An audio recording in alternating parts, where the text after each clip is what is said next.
Hello and welcome to Data Centre Review Live 2026.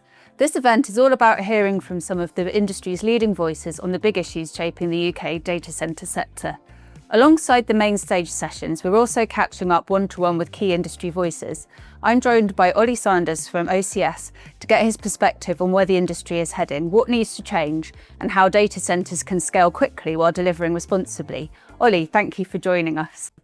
Okay, so the UK data centre is under pressure to scale quickly, but also responsibly. From your perspective, what's the biggest single challenge facing the industry right now? It's quite a broad question. There are many challenges. I think if I had to pick one, it's got to be power. Data centres, as we've been hearing all morning, power demand and supply, crucially, for new build data centres is a real challenge. There's a whole range of planning changes coming through in legislation the government are about to bring out. We're sort of waiting to see what they look like. But ultimately, at the moment, there's way more demand than can be supplied at the right place at the right time. We hear about surging growth in AI infrastructure, but one of the big challenges that crops up time and time again is access to power.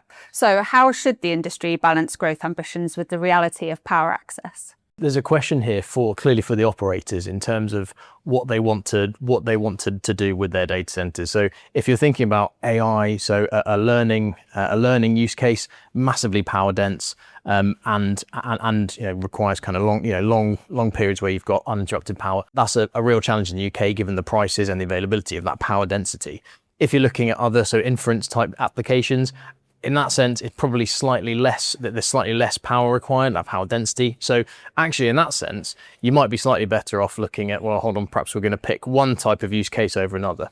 I think elsewhere, you've got to start then thinking out the box until we see, and we don't know what the answer is, until we see some of these planning reforms come to fruition.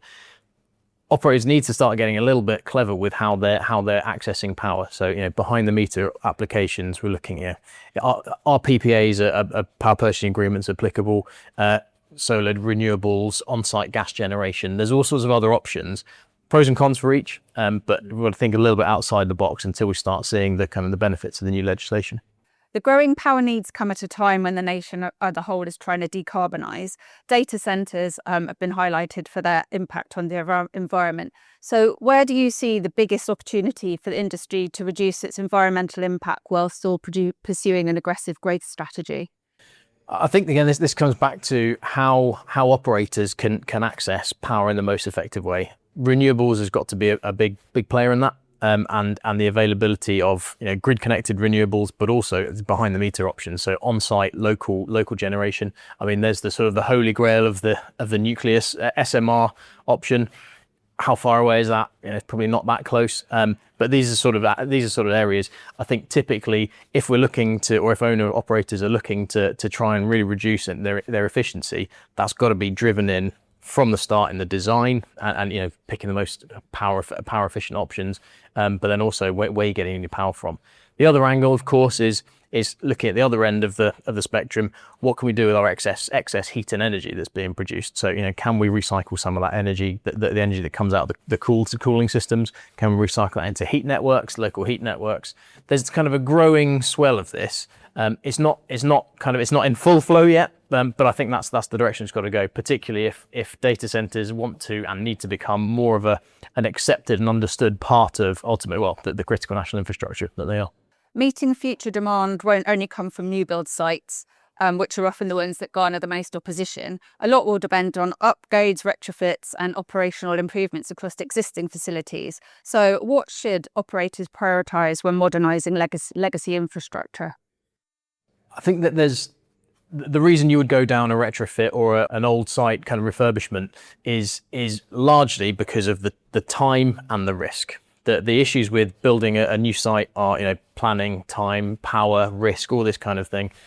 If you're looking at retrofit, you've got a building. It may be an office, it may be an old industrial site, but you've got a building there and it's likely to have power. So your timescales are likely reduced and your risk is likely reduced. So that's you're thinking about what's your use case for it. If you need to have a kind of a sparkly AI data center and you've got a site that has only got a constrained power supply already, possibly that's not the reason you'd go for it. If you need to have some cloud storage or whatever it may be, if you need something and you need it quickly and you need it with minimal risk, that's the kind of the sweet spot for retrofit. It's getting there to a minimum amount of time and most kind of deliverability. So looking ahead to the next generation of UK data centres, what will separate the leaders from the rest in the next 3 to 5 years? I think it's going to be those that have can get land, they can get land and they can get power, and then they've got essentially the backing to make sure that these DCs are actually constructed.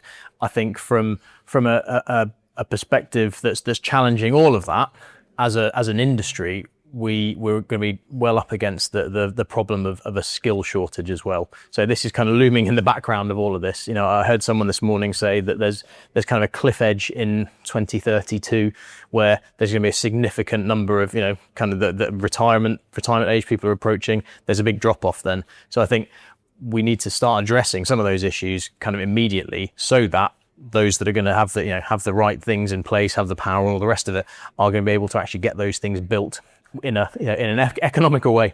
What's the one message that you'd like people to take away from Data Center Review Live 2026 today?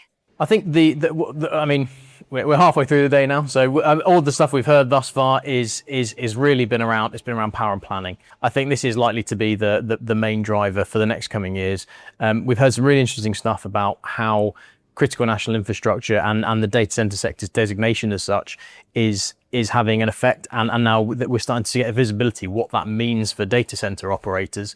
So I think it's really about planning now for the future. So getting the organizations and the DCs in place to be able to fulfill their C&I obligations, but then also actually getting all of their work they need to do in place so they can start building as soon as the planning and the power situation resolves itself. Thank you so much for joining us today, Ollie, and sharing your perspective. For more conversations and insight from Data Center Review Live 2026, head to the DCR website, subscribe to our YouTube channel, or follow us across our social channels. But for now, thanks for watching.